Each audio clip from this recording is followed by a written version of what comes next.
Hello everyone, biology की class में फिर से एक बार स्वागत है। और पिछली क्लास के बाद आज इस क्लास में हम लोग जो इम्पोर्टेंट चीज़ पढ़ने जा रहे हैं वो है रक्त परिसंचरण तंत्र के अंतर्गत रक्त वाहिनियाँ या रुधिर वाहिनियाँ। ठीक है, तो आज यहाँ से शुरू करते हैं। ब्लड वेसल्स या फिर जिनको आप रक्त वाहिनी कहते हैं, रक्त वाहिनियाँ। ठीक है, इन रक्त वाहिनियों के बारे में बात करें। रक्त जिन वाहिनियों से होकर बहता है उन्हें आप रक्त वाहिनियां कहते हैं। सामान्य तौर पर आपने सुन रखा होगा कि दो प्रकार की रक्त वाहिनियां होती हैं। कौन कौन सी? एक तो होती हैं शिराएं और दूसरी होती हैं धमनियां। ठीक है, तो आर्टरीज और वेन्स जरा बात करें। दो प्रकार की रक्त वाहिनियां हैं। आर्टरीज है ना, जिनको धमनी बोलते हैं, ठीक, और वेन्स है जिनको हम शिराएं कहते हैं। धमनियां एवं शिराएं, ये दो पार्ट जो है वो आपके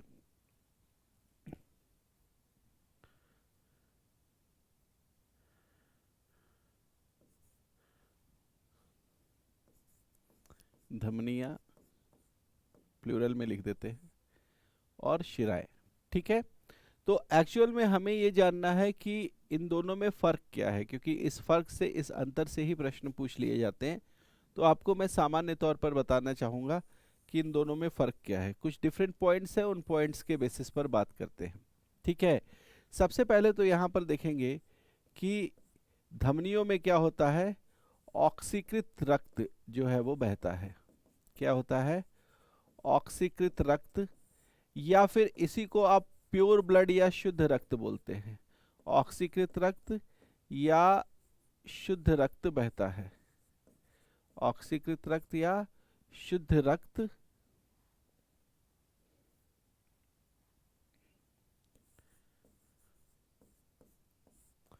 बहता है इनमें। ठीक है, और दूसरी ओर जहां वेन्स की बात करेंगे तो इनमें अनऑक्सीकृत रक्त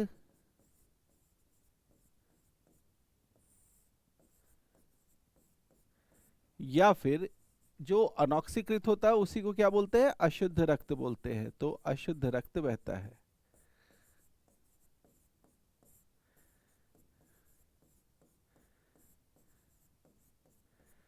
ठीक है, लेकिन जो ये आपको बता रहा हूं मैं, इसके अपवाद भी हैं। तो अपवाद से प्रश्न चूंकि ज्यादा पूछे जाते हैं, इसलिए अपवाद को हम यहां पर लिखेंगे। अपवाद क्या है, अपवाद की बात भी जरा करेंगे। और अपवाद में देखिए मैं आपको बताना चाहूंगा कि अपवाद जो है उसमें आप लिख सकते हैं फुफ्फुसीय धमनियां। फुफ्फुसीय धमनियां जो हैं ये अपवाद है। और क्यों अपवाद है? इसलिए ये अपवाद है क्योंकि इनमें जो होता है इनमें अनऑक्सीकृत रक्त या फिर अशुद्ध रक्त बहता है। अशुद्ध रक्त बहता है। ठीक है, और यहां पर अपवाद फिर से आ जाएगा। यहां अपवाद क्या आएगा कि जो फुफ्फुसीय शिराएं होती हैं, फुफ्फुसीय शिराएं,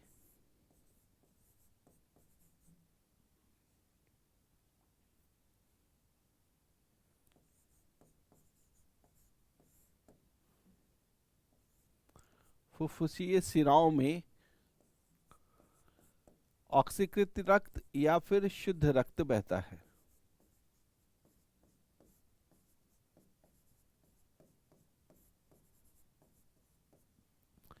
ठीक है, तो ये चीज एक तो आप समझेंगे कि किन में किस प्रकार का रक्त बह रहा है। सामान्य तौर पर अगर देखें, यहां पर मैं ऊपर लिख देता हूं सामान्यतः, ठीक है, जिससे आपको ये चीज स्पष्ट रहे। सामान्यतः जो है इनमें शुद्ध रक्त बहता है, सामान्यतः इनमें अशुद्ध रक्त बहता है। ठीक है। और अपवाद के तौर पर हमने देख लिया कि अपवाद के तौर पर फुफ्फुसीय धमनियां और फुफ्फुसीय शिराएं भी हैं, जिनमें इनमें अशुद्ध रक्त बह रहा और इनमें शुद्ध रक्त बह रहा है। ठीक है। अभी मैं क्लियर कर दूंगा आपको कि ये क्या चीज है इस दूसरे पॉइंट से। ठीक है। देखिए, जितनी भी धमनियां होती हैं, धमनियां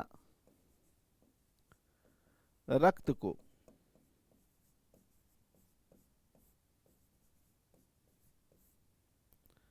शरीर के रक्त को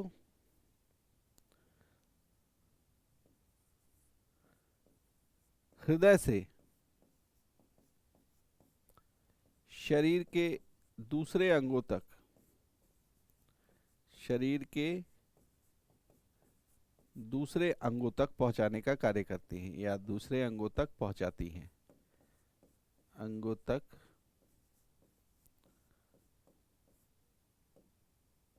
पहुंचाती हैं।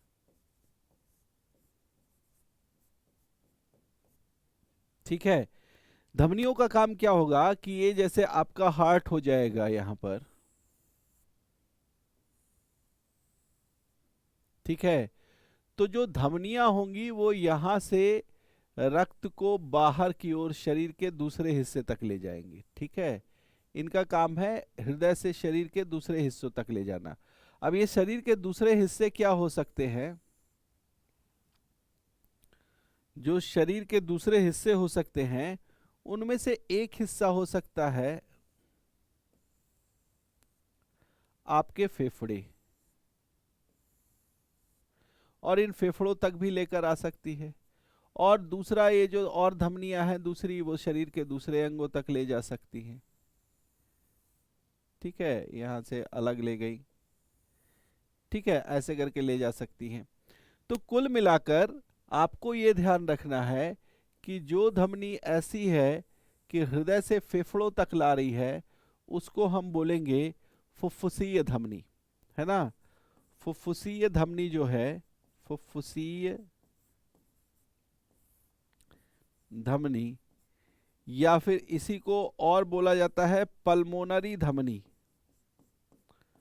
पल्मोनरी धमनी। ठीक है। तो इसका काम क्या होता है कि ये फेफड़ों से, हृदय से फेफड़ों तक लाती है रक्त को। अब फेफड़ों में रक्त क्यों लाए जाएंगे? फेफड़ों में रक्त लाया जाता है शुद्धिकरण के लिए, क्योंकि आप जब सांस लेते हो तो सांस लेने के दौरान जो ऑक्सीजन है वो तो फेफड़ों तक पहुंचेगी, और वहीं फेफड़ों पर जब अशुद्ध रक्त या कार्बन डाइऑक्साइड वाला रक्त पहुंचता है फेफड़ों में, तो वहां पर कार्बन डाइऑक्साइड चला आता है बाहर से ली हुई वायु में, और बाहर से जो वायु भेजी है उसके ऑक्सीजन को भेज दिया जाता है रक्त के हीमोग्लोबिन पर। और जैसे ही रक्त का हीमोग्लोबिन ऑक्सी हीमोग्लोबिन में कन्वर्ट होता है, बदलता है, वैसे ही क्या हो जाता है? वो शुद्ध हो जाता है। तो कहने का तात्पर्य ये है कि अगर हम ये कह रहे हैं कि फुफ्फुसीय धमनी अनॉक्सीकृत रक्त को लेकर आ रही है, तो उसका कारण क्या है? क्योंकि वो रक्त को कहां तक लेकर आ रही है?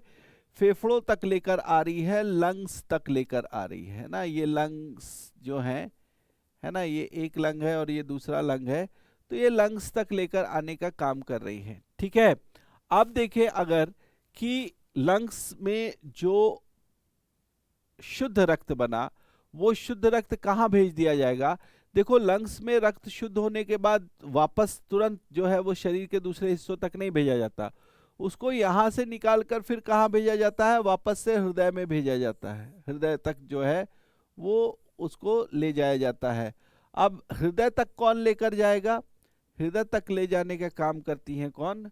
शिराएं। तो शिराओं का काम क्या है? शिराएं, शिराएं रक्त को, अब इसमें मैं शुद्ध अशुद्ध नहीं लिख रहा हूं, सीधा रक्त लिख रहा हूं, रक्त को शरीर के दूसरे अंगों से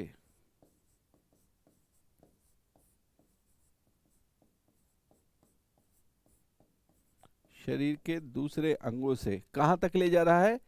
हृदय तक।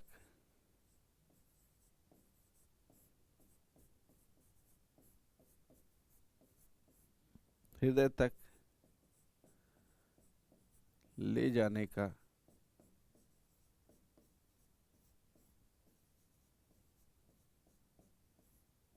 कार्य करता है। अब ये शरीर के दूसरे अंग क्या हो सकते हैं? ये अंग हो सकते हैं फेफड़े भी। फेफड़े जो ले जाएंगे, फेफड़े से जो रक्त जाएगा हृदय में, वो कौन सा रक्त जाएगा? शुद्ध रक्त। और इसको कौन लेकर जाएगा? फुफ्फुसीय शिरा। फुफ्फुसीय, या इसी को क्या बोलेंगे? पल्मोनरी, है ना? पल्मोनरी शिराएं।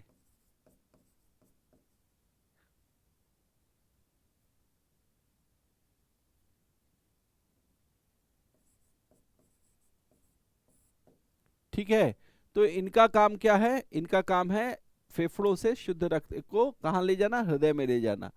अब ये चीज अगर समझ में आ रही है हमारे, तो हम इससे आगे की बात अब कर पाने में सक्षम है कि इनके बीच और क्या अंतर है, क्योंकि वो अंतर जो मिलेंगे आपको कॉन्ट्रास्ट मिलेंगे। ठीक है, तो अब एक एक करके मैं उनके विषय में थोड़ा सा आपको बताने का प्रयास करता हूं। ठीक है,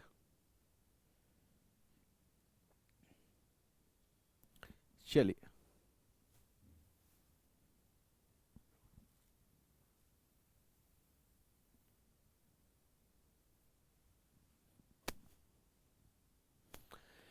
देखिए, रक्त वाहिनियों में धमनियों की अगर बात करें, धमनियां, तो इनमें तीसरे नंबर पर आप क्या लिख सकते हैं?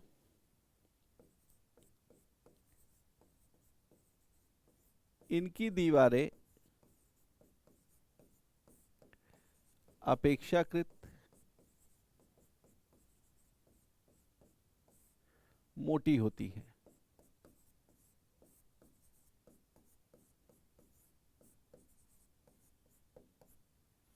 ठीक है, और शिराओं में बात करें तो इसमें लिख सकते हैं इनकी दीवारें अपेक्षाकृत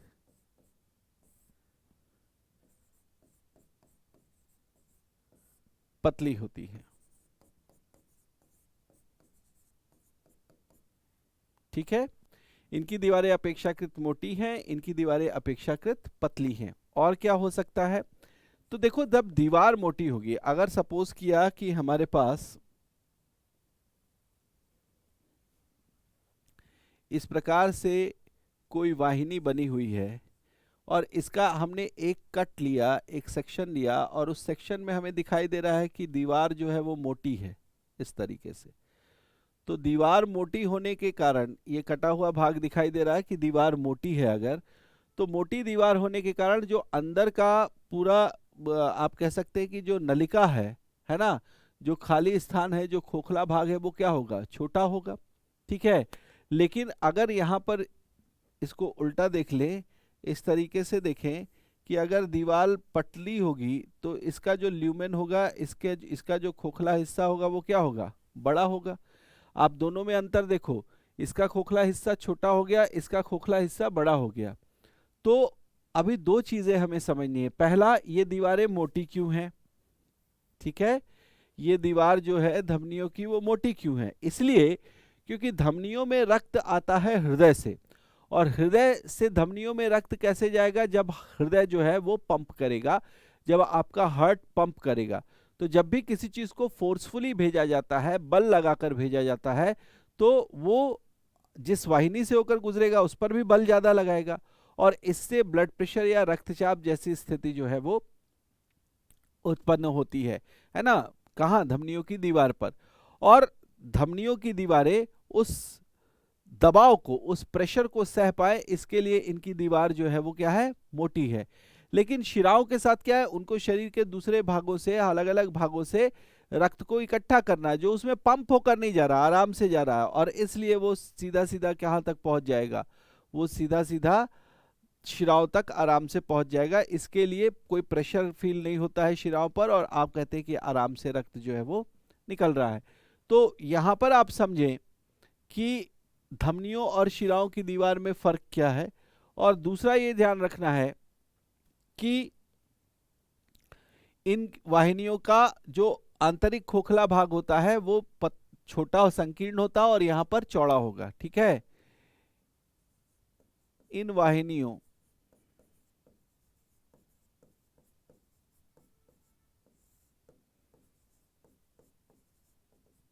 का आंतरिक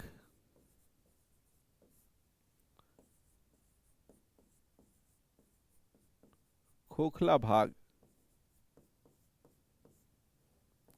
संकीर्ण होता है यानी नैरो होता है। संकीर्ण यानी कि नैरो होता है।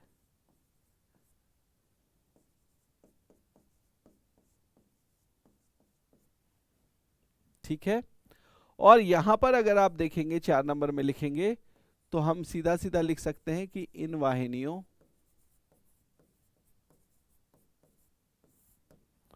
का आंतरिक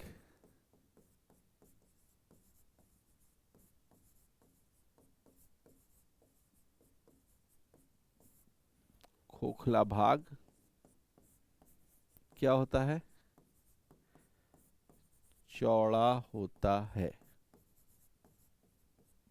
ठीक है, अब देखो जहां जिस वाहिनी में शुद्ध रक्त बह रहा होगा उसका कलर कैसा होगा? शुद्ध रक्त जिसके पास ऑक्सीजन होगा वो कलर लाल होगा। तो वाहिनियां जिनमें ये रक्त बह रहा वो भी क्या होंगी? लाल रंग की दिखाई देंगी। सो ये वाहिनियां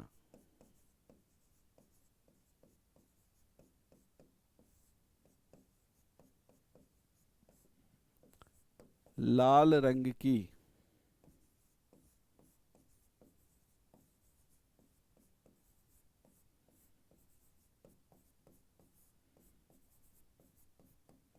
दिखाई देती हैं। ठीक है, और यहां नंबर 5 में लिखेंगे ये वाहिनियां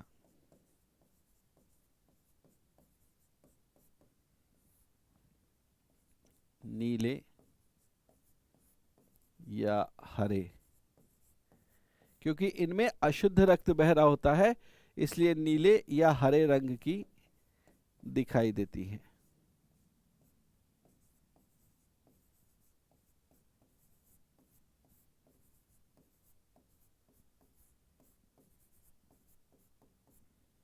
ठीक है, तो ये पांचवा अंतर हो गया। छठा अंतर इनकी पोजीशन के हिसाब से देखते हैं, ये कहां पाई जाती हैं। तो ये वाहिनियां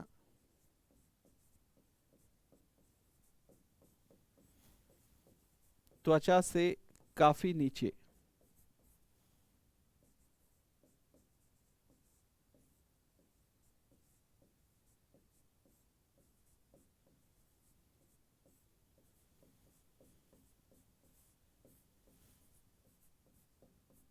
पाई जाती है।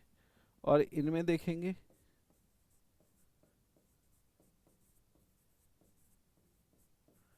ये वाहिनियां त्वचा के ठीक नीचे पाई जाती हैं।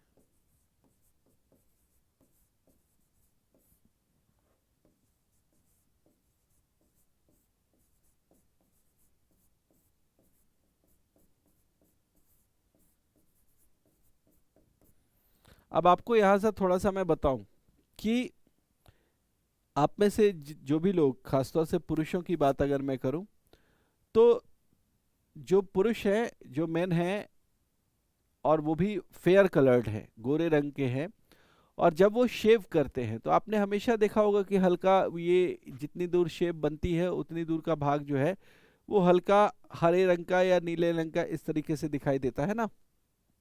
और जब फिर से बियर्ड्स आना शुरू हो जाते हैं तो फिर से वो अपना जो जो भी नेचुरल कलर है बियर्ड का वो वहाँ पर दिखाई देने लगता है। ऐसा क्यों है? इसलिए क्योंकि जब आप शेविंग कर लेते हैं तो त्वचा के ठीक नीचे, स्किन के ठीक नीचे क्या है? शिराएं हैं, वहाँ वेन्स है, और वेन्स में कैसा खून बह रहा है? अशुद्ध रक्त जो है वो बह रहा है, और उसके कारण ये जो वाहिनियां हैं ये कैसे नीले या हरे रंग की दिखाई देती हैं। तो इसकी वजह से वो कलर जो है ऐसा दिखाई देता है। ठीक है, सो ओवरऑल जो मैंने आपको बताने का प्रयास किया वो ये कि जो भी दो रक्त वाहिनियां हैं उनमें फ़र्क क्या है, उनमें ये समान फ़र्क जो है वो आपको नज़र आएगा। इस फ़र्क को थोड़ा सा आप ध्यान में रखेंगे, ठीक है, जब आगे हम बात कर रहे हूँ। अब आगे रक्त वाहिनियों की चूंकि बात हमने कर ली है, इसलिए अब आगे हम अपने रक्त परिसंचरण तंत्र में हृदय की एक तो संरचना के बारे में थोड़ा बात करेंगे और उसके बाद हृदय की कार्यप्रणाली किस तरीके की है उसकी बात करेंगे, ठीक है। तो सबसे पहले यहाँ पर मैं हृदय की संरचना बनाने का प्रयास करता हूँ। मोटे तौर पर आप इसको समझ लें सिर्फ कि कैसी संरचना है, उसके बाद फिर आगे बात करेंगे, ठीक है। देखिए, अगर हम हृदय की संरचना की बात करें तो हमारा हृदय जो है, इसको बीच में एक्चुअली बनाता हूं मैं ताकि इसमें जो नाम लिखने होंगे वो आपको स्पष्ट दिखाई दे, ठीक है।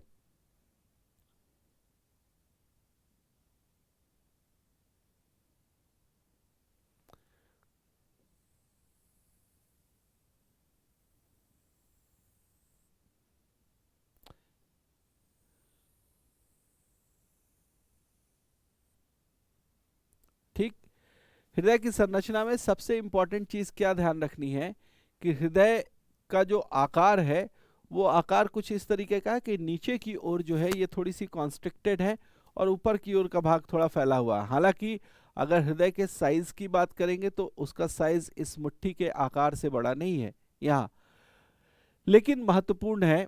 और इसमें एक छोटी सी चीज और मैं आपको बताना चाहूंगा, वो ये है कि इस हृदय के चारों ओर एक पतली झिल्ली की जैसी भी संरचना होती है। इस झिल्ली जैसी संरचना को भी मैं यहाँ पर इस सफेद कलर से बना रहा हूँ ताकि इसको हम अलग से जान पाए।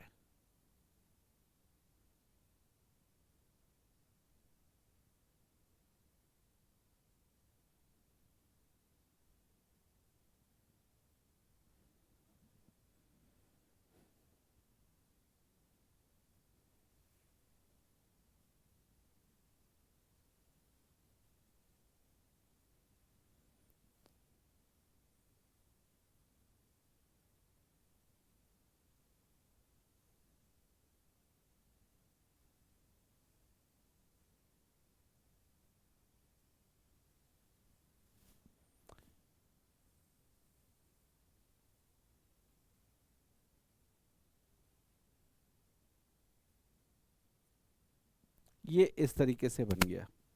अब ये जो कवरिंग बनी है ये एक्चुअली इस हार्ट को, इस हृदय को चारों तरफ से आप कह सकते हैं कि सुरक्षा प्रदान करने के लिए कुछ इस तरीके का की संरचना का निर्माण किया गया है। इसको कहते क्या है, ये वाली जो संरचना है इसको हम बोलते हैं पेरिकार्डियल मेम्ब्रेन। इसको क्या बोलते हैं? पेरिकार्डियल मेम्ब्रेन बोलते हैं, या हृदय के चारों तरफ का आवरण करने वाली झिल्ली, है ना, हृदयावरण झिल्ली जो है वो इसको कहा जाता है, पेरिकार्डियल मेम्ब्रेन कहा जाता है। अच्छा होगा कि हम इसको थोड़ा ब्राइट कलर से लिख लें ताकि जो है वो स्पष्ट दिखाई दे आपको, ठीक है। तो ये जो है ये हमारे पास है पेरिकार्डियल मेम्ब्रेन, पेरिकार्डियल मेम्ब्रेन,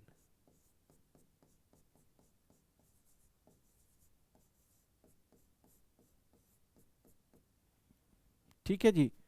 अब इसके बाद हार्ट के अंदर का थोड़ा सा हम देखने का प्रयास करेंगे कि हार्ट के अंदर की संरचना कैसी है।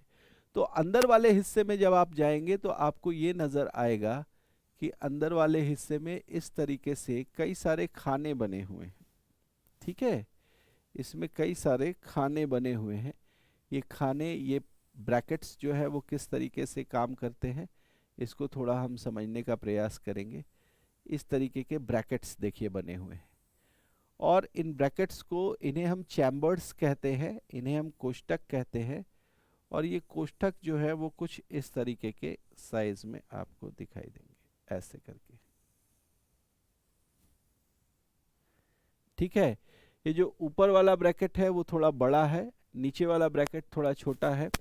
और अगर हम वास्तविकता में देखें तो हमें कुछ ये भी पता चलेगा कि ये जो ब्रैकेट है इसके हिस्से में यहाँ ऊपर का हिस्सा जो है वो खोखला टाइप से है ना, जहाँ से कुछ ना कुछ चीजें जो है वो आ रही हैं।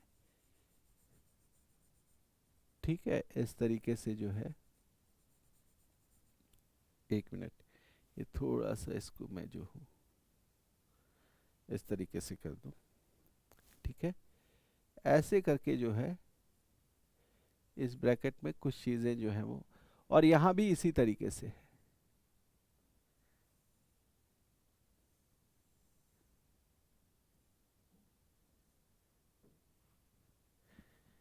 ठीक है, अब देखिए जरा एक बात समझिए, समझना ये है कि इस वाले हिस्से में आ क्या रहा है। देखिए इस वाले हिस्से में जो है वो एक्चुअली रक्त आता है। ठीक है, यहाँ से जो है वो रक्त प्रवेश करता है इस वाले क्षेत्र में, यहाँ से रक्त आता है। और यहाँ से भी अगर हम देखेंगे तो यहाँ से भी रक्त आएगा, लेकिन ये कैसा रक्त होगा, ये अशुद्ध रक्त होगा। ये इस तरीके से जो है अशुद्ध रक्त इस वाले हिस्से से आएगा। ठीक है, तो ये जो ऊपर के जो दो चैम्बर आपको दिखाई दे रहे हैं, इस ऊपर वाले चैम्बर को हम क्या बोलेंगे, इधर वाला जो हिस्सा है इस वाले चैम्बर को, इसको हम बोलेंगे, देखो हम इस तरीके से रखते हैं, है ना। अगर मैं आपके सामने खड़ा हूं, मेरे पीछे ये चित्र है, तो ये मेरा हार्ट जो है वो इस तरीके से अगर आपको दिखाई दे, तो ये मेरा लेफ्ट साइड है, इसको भी लेफ्ट साइड आप मानेंगे, और इसको हम लिखते हैं कि ये लेफ्ट ऑरिकल है। क्या है ये? लेफ्ट ऑरिकल है या एट्रियम है, ज्यादा ये मोटा हो जा रहा है। लेफ्ट एट्रियम, या फिर एट्रियम को क्या बोलते हैं, इसको ऑरिकल भी बोलते हैं। ऑरिकल, हिंदी में इसको हम बोलते हैं आलिंद। ऑरिकल या एट्रियम को क्या बोलते हैं, आलिंद बोलते हैं। तो ये बायां आलिंद हो गया। क्या हो गया, हिंदी में लिख दूं अगर तो बायां आलिंद। ठीक है, आलिंद बोलते हैं। ठीक, उसी तरीके से इधर वाला जो पार्ट होगा, ये वाला जो आपको दिखाई दे रहा है, ये क्या हो जाएगा, ये हो जाएगा राइट एट्रियम और ऑरिकल। राइट एट्रियम और ऑरिकल कहाँ हो गया, दूसरी तरफ हो गया। ऑरिकल और वेंट्रिकल से, सॉरी, लेफ्ट और एट्रियम में क्या आता है, यहाँ पर आएगा आपको शुद्ध रक्त, प्योर ब्लड, और यहाँ राइट वाले में क्या आएगा, अशुद्ध रक्त यानी इम्प्योर ब्लड आएगा। जो कलर मैंने दिखाया है उससे आप प्योर ब्लड या इम्प्योर ब्लड जो है इसको डिफ्रेंशिएट करेंगे। ठीक है, ऊपर के हिस्से में अगर मैं बताऊं इस तरीके से, तो यहाँ पर हमारे पास जो है वो इस तरीके से वाहिनियाँ जो है वो मिलेंगी। ये वाहिनियाँ यहाँ आकर खुल रही हैं। ठीक है, इस तरीके से।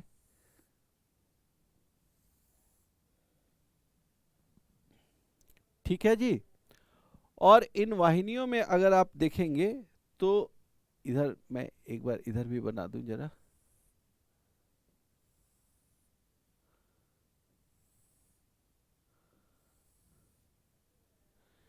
ठीक है, तो ये वाहिनियां जो हैं इनमें आप ध्यान रखना कि यहाँ पर ये रक्त आने के बाद ये नीचे वाले कोष्ठकों में चला आता है। जैसे यहाँ पर प्योर ब्लड आया तो वो फिर इसमें चला आएगा, यहाँ पर प्योर ब्लड आया तो वो इसमें चला जाएगा।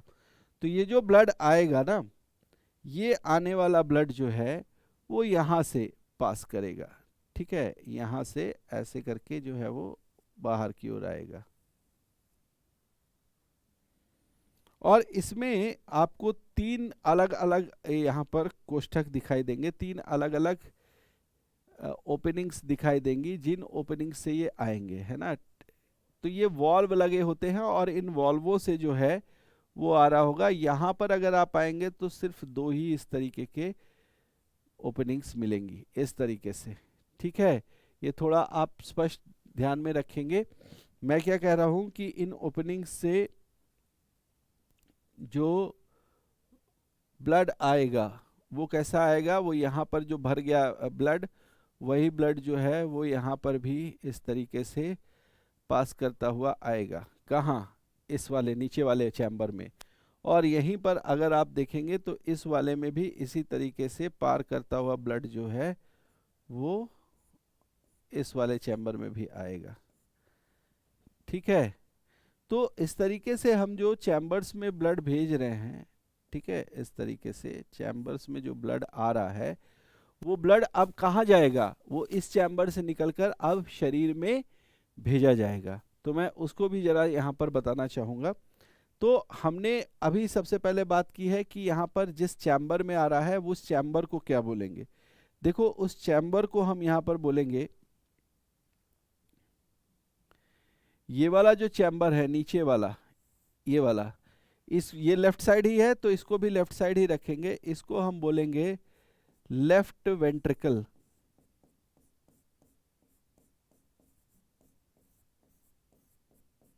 ठीक है, वेंट्रिकल को हिंदी में कहते हैं निलय, तो ये हो जाएगा आपका बायां निलय। और उसी तरीके से जो इधर वाला चैम्बर है, इस चैम्बर को हम बोलते हैं left atrium, sorry ventricle, left ventricle, sorry right ventricle ना, sorry sorry sorry, right ventricle it is.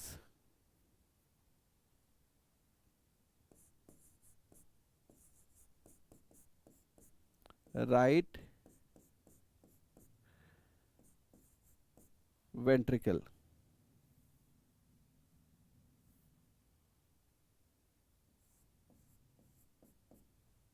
ठीक है भाई, सो दो हो गए। ये क्या हो गया? ये आपका दायां निलय हो गया, दायां निलय। यहां ऊपर में क्या हो गया? दायां अलिंद हो गया।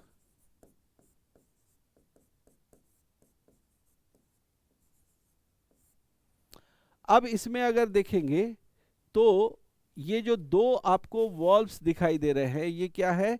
इनको हम बोलते हैं कि ये दो कस्पिड वाले या दो कस्प्स वाले या दो ओपनिंग वाले, दो कपाट वाले वॉल्व है। तो इनको हम नाम देते हैं द्विकपाटीय वॉल्व, द्विकपाटीय वॉल्व, या फिर इनको हिंदी में हम बोलते हैं बाइकस्पिड वॉल्व्स, सॉरी इंग्लिश में बोलते हैं बाइकस्पिड वॉल्व्स।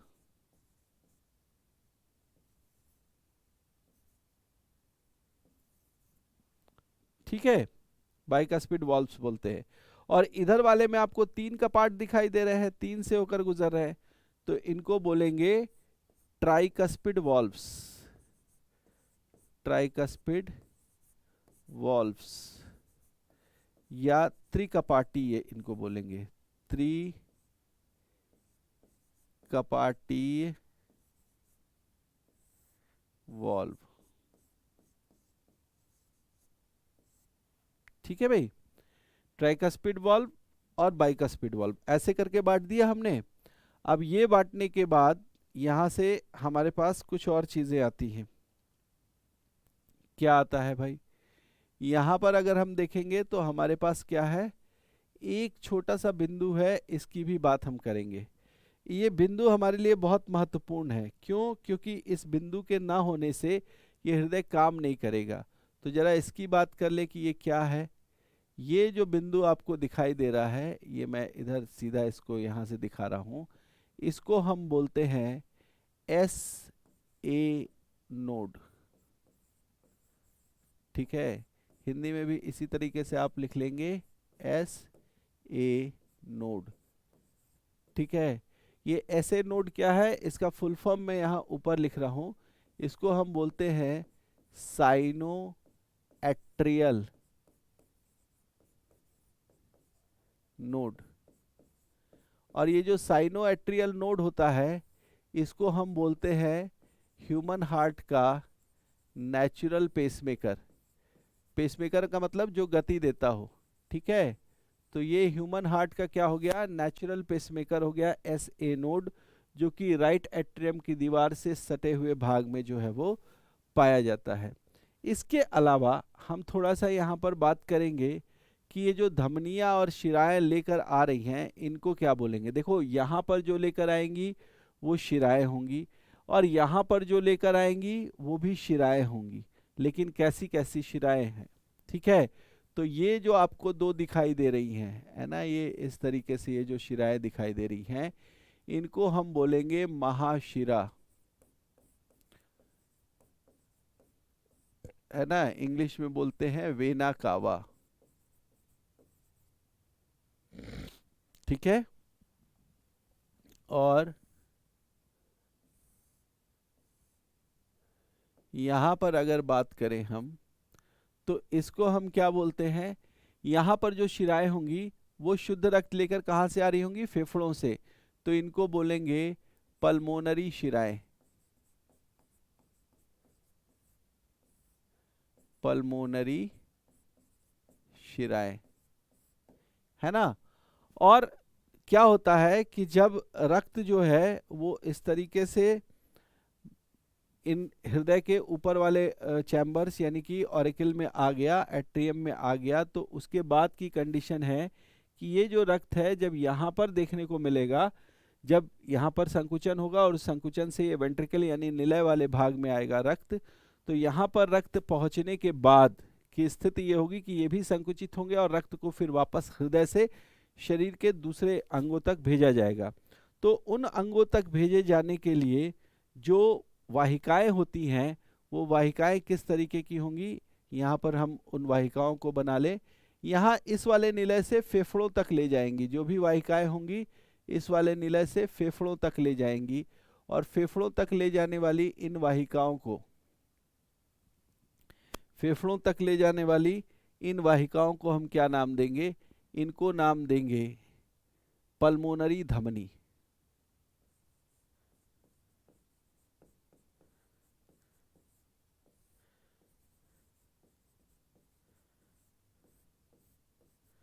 ये पल्मोनरी धमनी आपके पास दिखाई दे गई। और उसी तरीके से अगर हम बात करेंगे तो हमारे पास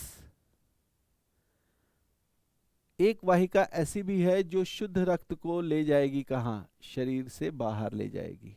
ठीक है, शुद्ध रक्त को शरीर से बाहर की ओर ले जाएगी, और शुद्ध रक्त जाएगा तो ये मैंने इसको थोड़ा लाल रंग से दिखा दिया। लाल रंग से दिखाने का सिंपल तात्पर्य यही था कि हम शुद्ध रक्त ले जाने वाली वाहिका को दिखाएं। ये निलय से पीछे से आती हुई है, इसको हम बोलेंगे पल्मोनरी, सॉरी, इसको हम बोलेंगे महाशिरा, इसको हम महाधमनी बोलेंगे, इसको हम बोलेंगे महाधमनी, है ना, क्योंकि ये पूरे शरीर में रक्त को ले जाने का काम करेगी। इसको हम बोलते हैं ऑर्टा, और उसको हमने बोला वेना कावा। तो इस तरीके से वेना कावा, शिरा को वेना कावा और महाधमनी को ऑर्टा। आप ये ध्यान रखेंगे कि जो महाधमनी होती है इससे रक्त को शरीर में ले जाया जा रहा है बाहर की ओर, और यहाँ से आप देख रहे हैं कि जो रक्त है उसको शरीर के भाग यानी फेफड़ों से कहाँ लाया जा रहा है, हृदय में लाया जा रहा है, और ये हृदय से बाहर आता हुआ, बाहर से हृदय में आता हुआ रक्त होगा। उसी प्रकार से अगर हम बात करें यहाँ पर, तो यहाँ पर ये रक्त जो है वो अंदर की ओर आ रहा है इस तरीके से, है ना, हृदय में ये अशुद्ध रक्त है, और इसी प्रकार से अशुद्ध रक्त को ही बाहर ले जाया जा रहा है यहाँ से। तो ऐसे करके आप हृदय की इस संरचना को थोड़ा सा ध्यान में रखेंगे, क्योंकि हृदय की इस संरचना को अगर समझ लिया हमने तो हृदय की कार्यप्रणाली को भी समझना हमारे लिए फिर आसान होगा। ठीक है, तो अब ये संरचना समझने के बाद जब हम हृदय की कार्यप्रणाली की बात करते हैं तो देखो होता क्या है कि हृदय जो है वो ऐसी मांसपेशियों से बना है जिसको हम हृदयक मांसपेशियां या हृदयक पेशियां या कार्डियक मसल्स बोलते हैं। कार्डियक मसल्स ऐसे स्पेशलाइज्ड मसल्स होते हैं जो कि रिदमिक फॉर्म में यानी एकदम लयबद्ध होकर संकुचन और प्रसारण करते हैं, कॉन्ट्रैक्शन और रिलैक्सेशन उनका देखने को मिलता है, और ये कॉन्ट्रैक्शन और रिलैक्सेशन जीवन पर्यंत चलता है, यानी जब तक जीवन है तब तक ये हृदय चलता रहेगा, या इसका उल्टा कह लेते हैं, जब तक ये हृदय चलेगा, गति करता रहेगा, तब तक हमारा जीवन रहेगा। तो उस अवस्था में अगर हम बात करें तो यहाँ से ये समझ में आता है कि ये हृदय में आखिर काम कैसे हो रहा है। एक तो हृदय को संकुचन और प्रसारण लयबद्ध तरीके से कराने के लिए उसको बहुत ही कम मान वाले इलेक्ट्रिक करंट यानी विद्युत धारा की आवश्यकता होती है। ये विद्युत धारा एक खास तरीके के नोड यानी गांठ से निकलती है, जिसे हम बोलते हैं SA नोड, या फिर जिसको हम बोलते हैं साइनोएट्रियल नोड, है ना। यहाँ मैंने नाम लिखा है साइनोएट्रियल नोड, और इस साइनोएट्रियल नोड को हम क्या कहते हैं, हम इसको कहते हैं नेचुरल पेसमेकर। क्या बोलते हैं? Natural pacemaker of the heart बोलते हैं। तो ईश्वर ने हमें क्या किया है, या जो जिसने भी बनाया है हमें, उसने क्या किया है कि ये नेचुरल पेसमेकर या एक प्राकृतिक बैटरी जो है वो हमारे हृदय में लगा दी है। इस बैटरी से आने वाले करंट से हृदय जो है वो गतिमान होता है। कितना करंट आता है? तो 0.2 मिलीवोल्ट का, 0.2 मिलीवोल्ट का करंट जो है यहाँ से जेनरेट होता है, और यही करंट जो है हमारे हृदय को चलायमान करता है। ऐसा भी बताते हैं, या सामान्य रूप से हम सभी जानते हैं कि हमारा जो हृदय चल रहा है, अगर ये करंट प्रॉपरली फ्लो नहीं होता है तो उस स्थिति में हृदय का चलना जो है वो बंद भी हो सकता है। ठीक है, तो इस चीज को हमें ध्यान में रखना होगा। और आजकल कंडीशन ऐसी है कि अगर इस नोड में कुछ खराबी आ गई, जिससे हृदय की सामान्य गति पर फर्क पड़ रहा है, जो उसकी नॉर्मल स्पीड है उस पर फर्क पड़ रहा है, तो ऐसी स्थिति में क्या होगा कि इस बैटरी के अलावा एक आर्टिफिशियल बैटरी जो है वो हमारे शरीर में लगाई जाती है, जिससे कि हृदय को वापस से करंट प्रोवाइड कराया जाता है और हृदय अपनी सामान्य गति से कार्य करना शुरू कर देती है। इसको हम आर्टिफिशियल पेसमेकर बोलते हैं। ये आर्टिफिशियल पेसमेकर जो होता है वो एक सामान्य लिथियम आयन की बैटरी होती है। सामान्य क्या, थोड़ा उसको स्पेशलाइज्ड ढंग से बनाया जाता है ताकि उससे एक कांस्टेंट स्पीड से करंट फ्लो होता रहे।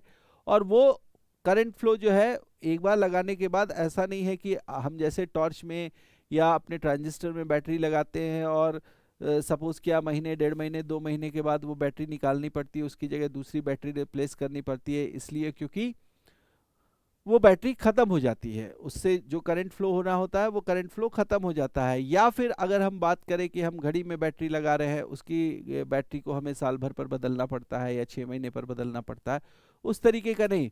उस बैटरी को कुछ इस तरह स्पेशलाइज बनाया जाता है कि वो लगभग 10 साल, 15 साल, 20 साल, या कोई बैटरियां तो 30 से 40 साल, 50 साल तक कॉन्टिन्यूअस करंट प्रोवाइड कराने का काम करती हैं। तो इस तरीके से आप ये कह सकते हैं कि यहाँ पर जितना भी सिस्टम बना है, इस सिस्टम में ये SA नोड अगर काम करना बंद कर दे, या ऐसा कह सकते हैं कि काम करने में उसके कोई कमी आ रही हो, तो हम आर्टिफिशियल बैटरी लगाकर या आर्टिफिशियल पेसमेकर उसको बोल सकते हैं, उसे लगाकर हृदय के काम को सुचारू रूप से करा सकते हैं। ठीक है, अब देखो होता क्या है कि हृदय में जो संकुचन और प्रसारण होता है, उस संकुचन और प्रसारण को हम बोलते हैं क्या, उसको हम बोलते हैं सिस्टोल, या इसको संकुचन बोलते हैं, और एक होता है डायस्टोल।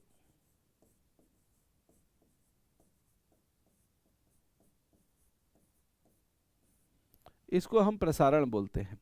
संकुचन और प्रसारण ये होता है हृदय में। तो क्या होगा यहां पर कि सबसे पहले हृदय का जो वेंट्रिकल है, हृदय का जो वेंट्रिकल है ये सिस्टोल करेगा, और जब ये सिस्टोल करेगा तो इधर वाले वेंट्रिकल के सिस्टोल करने से जो साफ रक्त है वो महाधमनी में चला जाएगा, और इधर वाले वेंट्रिकल के सिस्टोल करने से जो गंदा रक्त है वो पल्मोनरी धमनी में चला जाएगा, और दोनों अपने अपने स्थानों पर रक्त को ले जाने का काम करेंगे।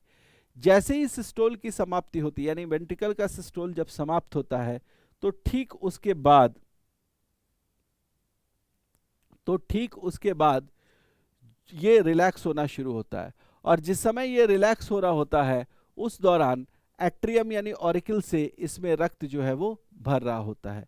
ये रक्त जब भर रहा होता है तो वो क्यों भर रहा होता है? क्योंकि उस समय हमारा जो ऑरिकल है, हमारा जो एट्रियम है, ऊपर के लेफ्ट और राइट दोनों, ये क्या करते हैं, ये संकुचन कर रहे होते हैं, और इनके संकुचन किए जाने के कारण रक्त जो है वो वेंट्रिकल्स में आ रहा होता है। जैसे ही ये प्रक्रिया समाप्त होती है, ये रिलैक्स होना शुरू होते हैं, और जब ये रिलैक्स होते हैं तो उस दौरान यहाँ से और यहाँ से, यानी महाशिराओं से और पल्मोनरी शिराओं से क्रमशः अशुद्ध रक्त और शुद्ध रक्त जो है वो ऊपर के ऑरिकल में भरना शुरू होता है। तो ये जो एक बार सिस्टोल और फिर डायस्टोल, सिस्टोल और डायस्टोल, ये जो एक पेयर आप सिस्टोल और डायस्टोल का बोलते हैं, इसी को बोलते हैं हम हार्ट का एक बीट, है ना। यानी हार्ट के एक बार धड़कने, हृदय की एक धड़कन का मतलब होता है एक बार संकुचन और एक बार प्रसारण, एक सिस्टोल और एक डायस्टोल, इन दोनों को मिलाकर हम क्या बोलते हैं, हृदय की एक धड़कन या one heart beat, one systole and one diastole, है ना। साथ में क्या बोलेंगे, together they are called one heart beat. तो ऐसे में अगर आप देखेंगे तो आपको पता चलेगा कि हमारा हृदय जो है वो औसत रूप से 1 मिनट में 72 बार धड़कता है। तो 72 बार धड़कने का मतलब ये हुआ कि हमारा हृदय जो है वो 72 बार सिस्टोल करता है, 72 टाइम्स सिस्टोल करता है, 72 टाइम्स डायस्टोल करता है। ये कंडीशन जो है वहाँ पर देखने को मिलती है।